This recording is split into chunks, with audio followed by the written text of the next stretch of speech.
Hi everybody, my name is Kunle Pelemo. You can call me KP. I'm asking you to join me every Friday, 5:30 p.m. GMT on the MHAASP Show right here on MZ Radio London. It's a show where we talk about mental health and suicide prevention. Set a reminder for that. And just before I go, I want to let you know I care about your mental health. And you know what? Stick around right here on this station. Don't go nowhere. Stick around right here on this station. Don't go nowhere. MZ Radio London station on the hill and AP Radio UK station with distinction. It's the MHAASP Show from wherever you're joining us. It's good to have you join us. Thank you so much. I appreciate your time and I appreciate your consistent listening to the show and your host, and you know how we say it whenever I'm here with you, KP in the building. Yes, and I'm glad to let you know that I'm not alone in the building today. I have a guest in the house today, and what are we going to be talking about?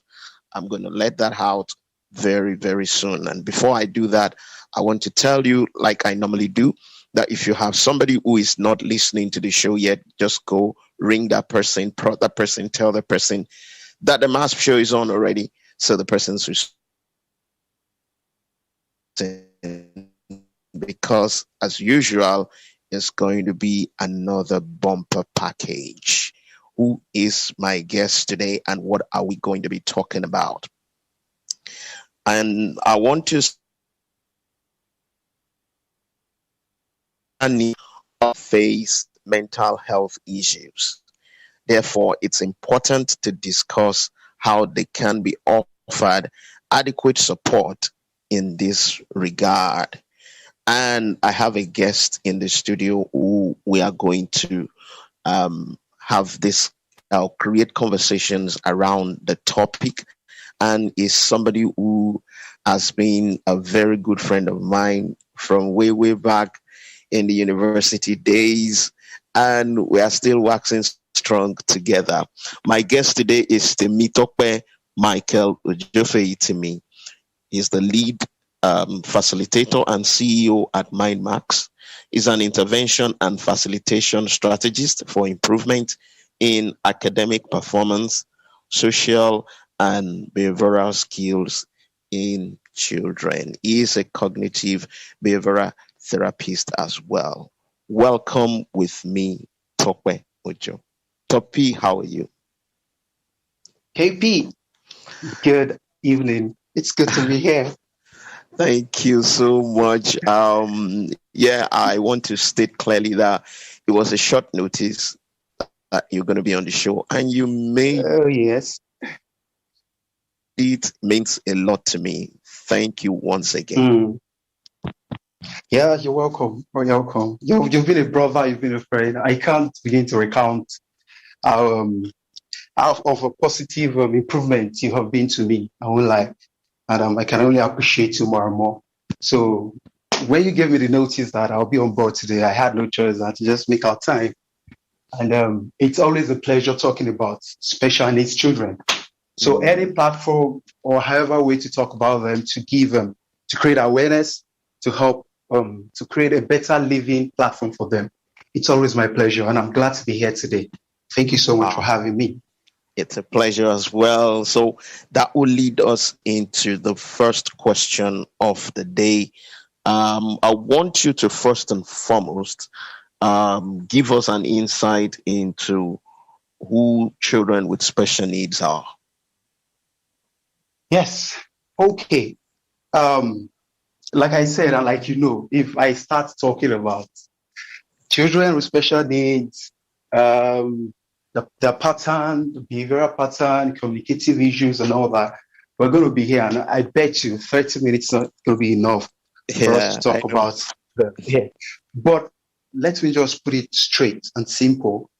You know, special needs kids are children with behavioral and communication challenges. Now, there is a distortion and deficiency in how they behave in how they communicate. And mind you, they are actually communicating. All right. But it takes one who really understands them to get that signal and that cues they are using for communication, and to be able to, and to attend to them and give them the basic need and support. So basically, children with special needs are children that are having challenges or that are challenged in the aspect of behavior and communication.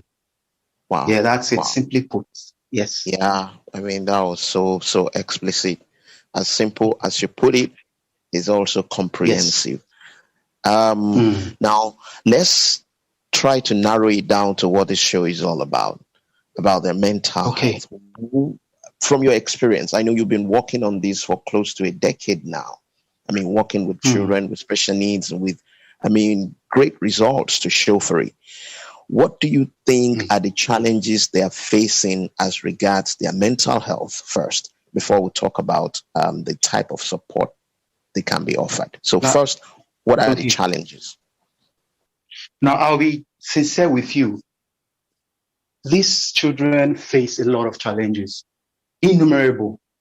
Although I can say on the other hand that there's been awareness about them and how to include them, to support them in the area of education, in the society, in the community. Because the fact is, the fact that they are challenged and have issues one way or the other doesn't mean that they don't have something to offer. Doesn't mean that they cannot be productive in the society. Does not mean that they cannot add value to our culture and to the society. Okay? So because they have challenge here and there, the stigma that they go through, okay, the degradation, the devaluation that they face makes them withdraw into their shell, get them thinking so much, how can I be regarded? How can I be valued?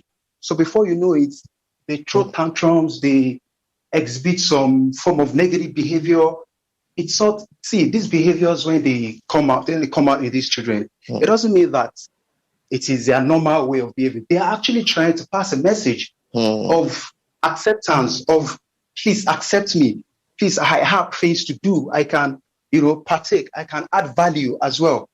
Do you understand? So the area of stigmatization is one major challenge that these special needs these special needs children face.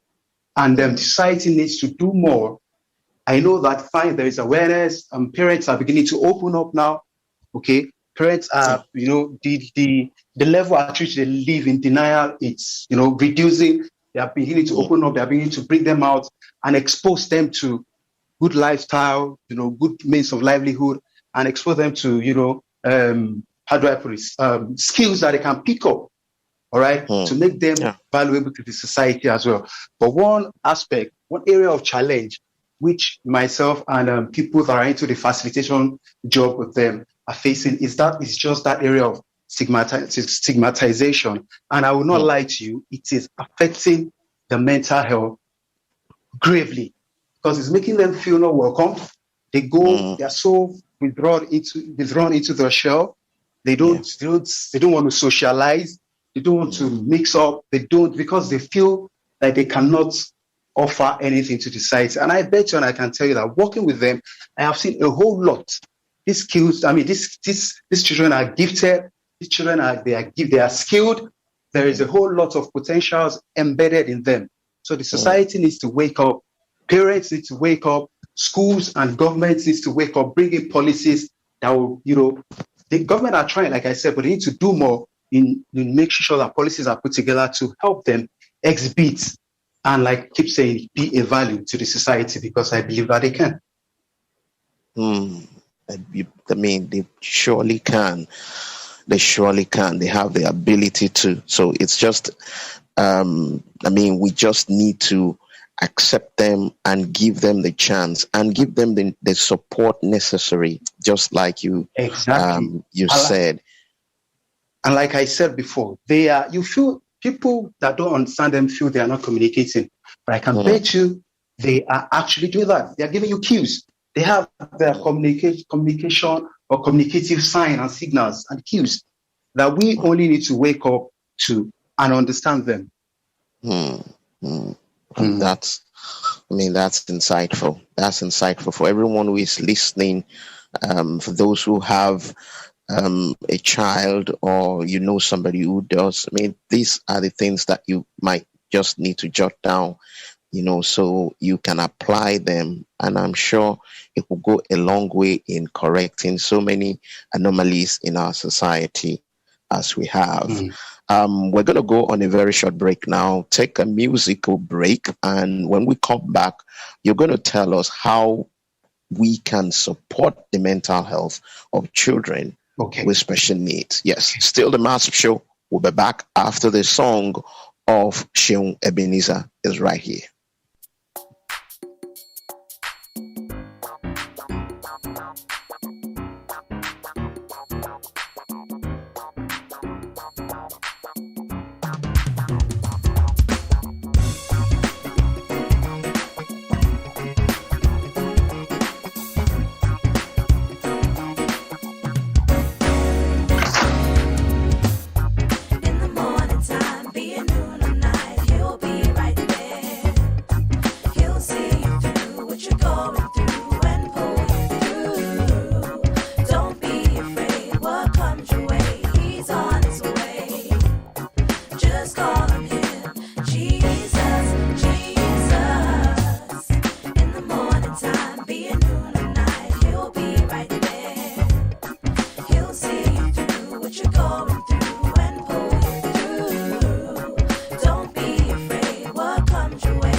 On the Hill, MC Radio London. In the morning time, be it noon or night, he'll be right there. He'll see you through what you're going through and pull you through. Don't be afraid what comes your way, he's on his way. Just call on him, Jesus, Jesus.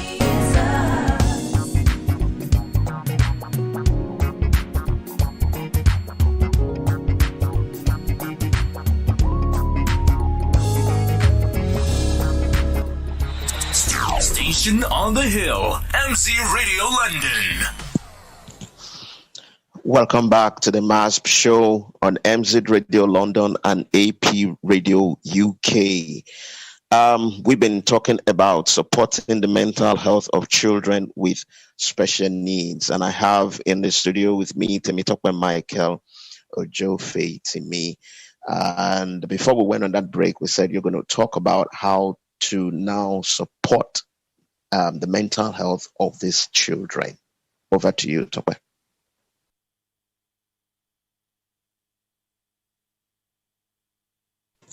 You may unmute.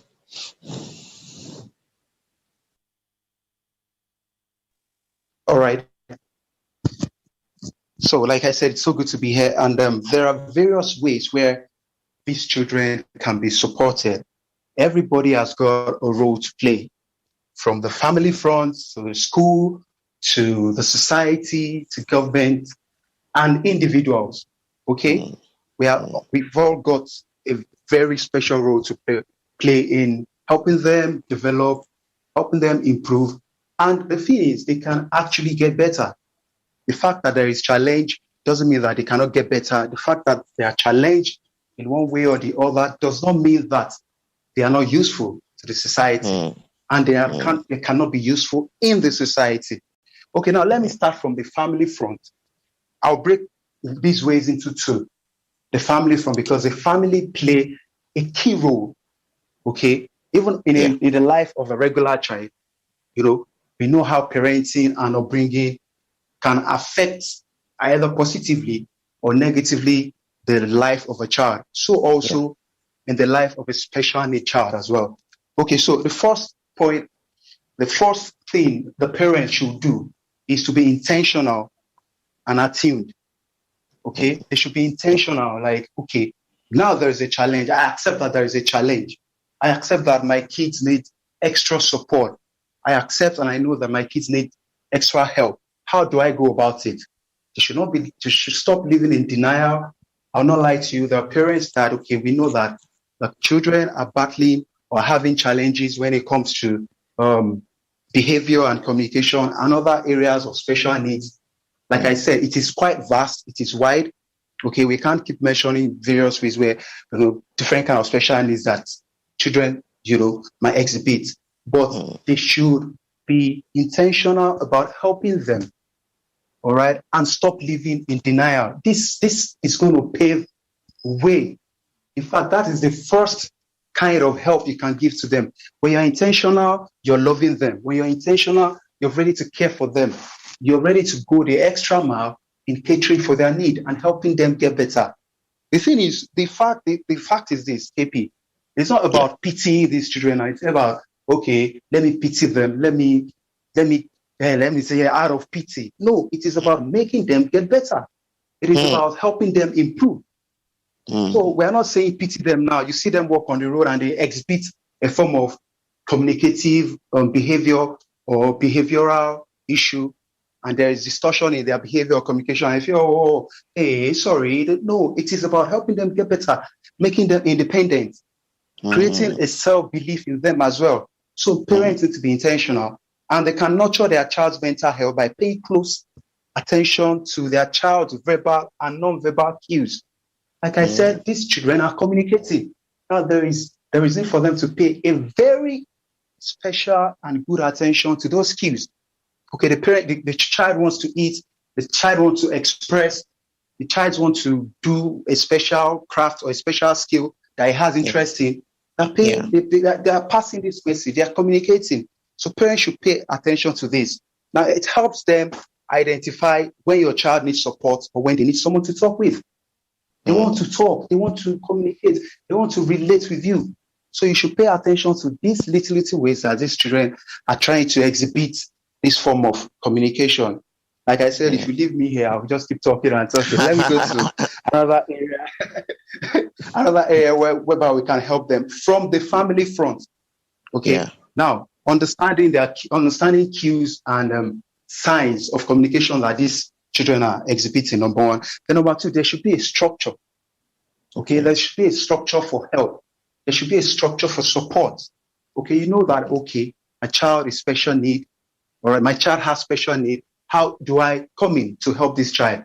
Get a professional, get a therapist, get a facilitator, get a behavioral therapist. Okay, if it's in the area of speech or communication, get a speech therapist. Okay, now they will give you a structure. They will give you, there's a plan that is always drawn, okay, for tasks to be done to help the child get better and overcome this challenge. Okay, so it is easier to deal with failures and struggles in life, when we know some boundaries and routines are in place. Okay, but when boundaries and routine are in place, then there will be no issue. There will be no challenge. The challenge can actually be overcome. Okay, so this includes boundaries.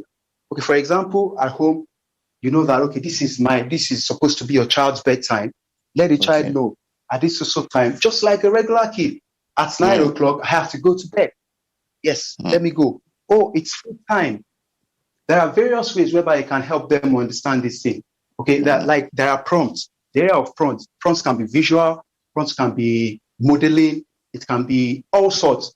Now, he knows that, for example, a child that does not flow well, that doesn't talk well, or you could draw something like a food on a cardboard, design it beautifully. Hey, food time, 2 o'clock. He sees it, he gets the message. Oh, it's time for me to eat. He goes to where he's supposed to eat, maybe at 12 o'clock or lunchtime, and he eats. Oh, it's playtime. He sees a prompt. He sees something. Okay, that triggers him to go for that thing. He goes to do that. All right. So these are ways that parents from the home front can help the children get better. Then another thing is to encourage connection. See, it is important.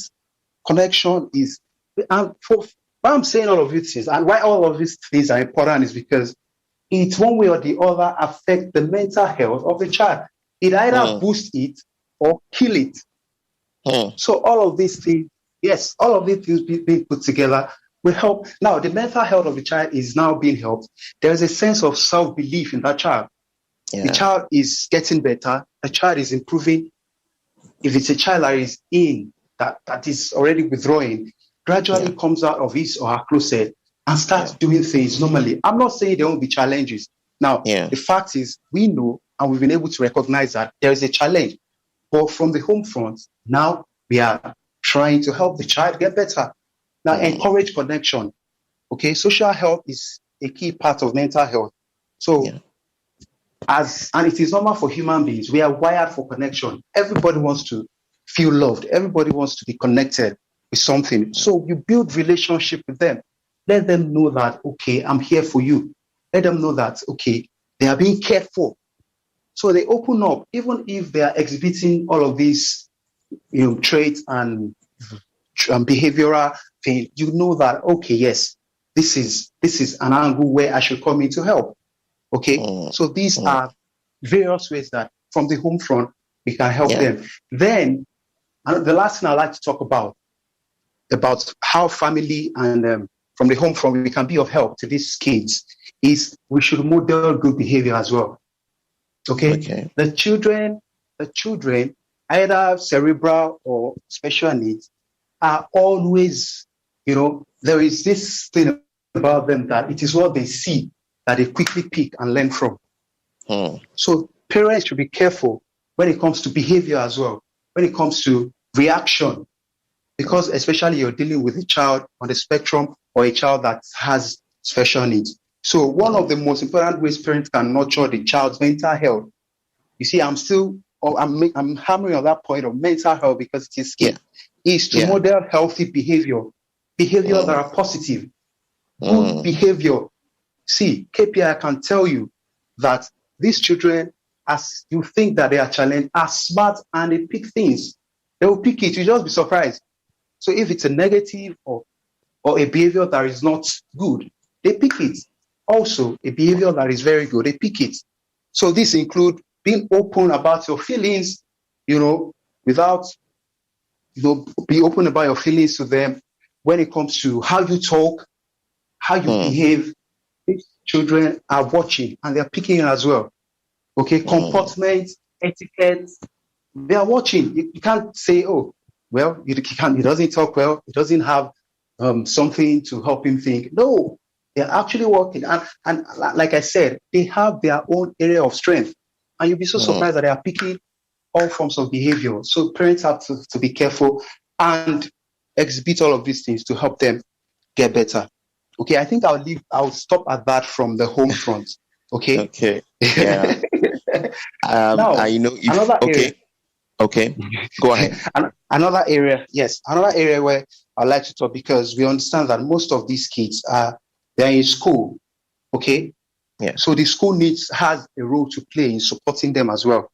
Okay. You should include them. There's something we call inclusive learning, because they are challenged now. Their rate of assimilation can be slow. Yeah. They cannot pick up. Yes, it can be slow. They might not be able to understand as a regular child or a cerebral child would. But when you break down teaching to them, they understand as well.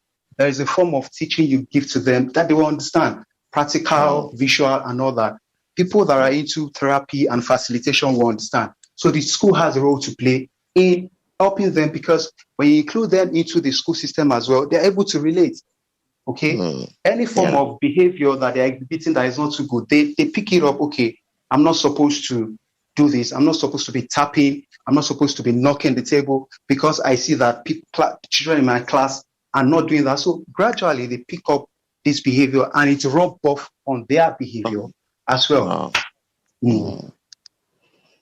Wow. I know if I leave you 30 minutes is not enough, just like you said. I know that already. This has been what you've been doing.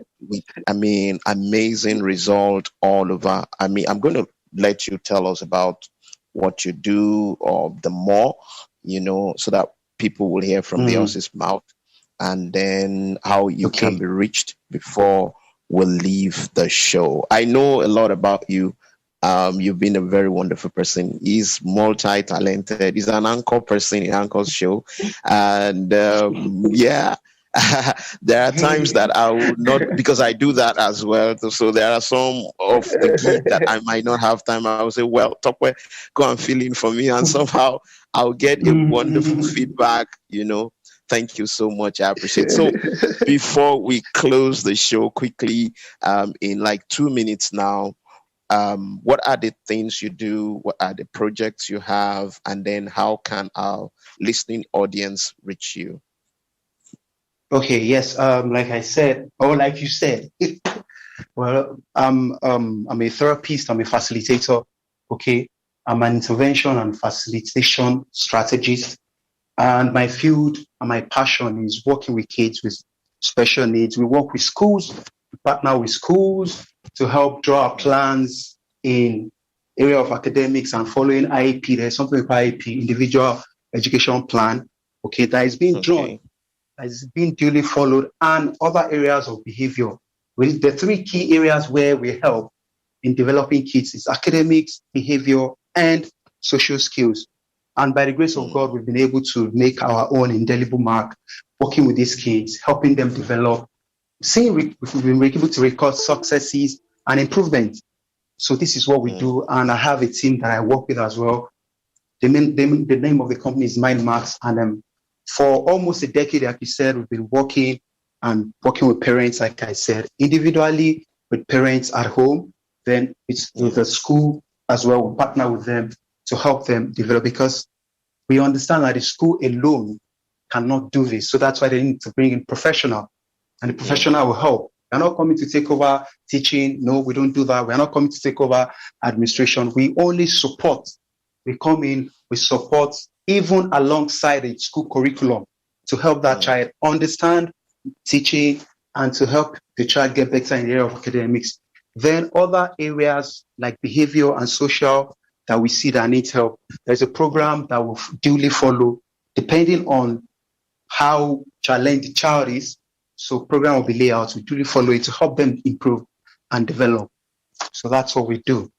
Wow. So quickly, in one second now, I don't know if you can meet up with that time limit. Your social media handles and how people can reach you. Okay, yes. Social media is MindMax Special on Instagram and on Facebook. MindMax Special, and you can contact us on the email mindmaxspecial@gmail.com.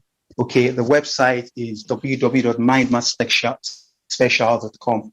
as well. Wow. So these are various platforms where we can be reached. Wow, thank you so much, Tokwe. I know I'm going to bring you back on the show, no doubt about that. I can't wait to come back. I told you before, 20 minutes is enough for me. It's not enough. You've really shed, a lot of light into so many things, giving us insight as regards children with special needs and how to help them in terms of their mental health. Thank you once again. And to everybody who's listening out there, yes, this is where we'll draw the curtain. Hey, go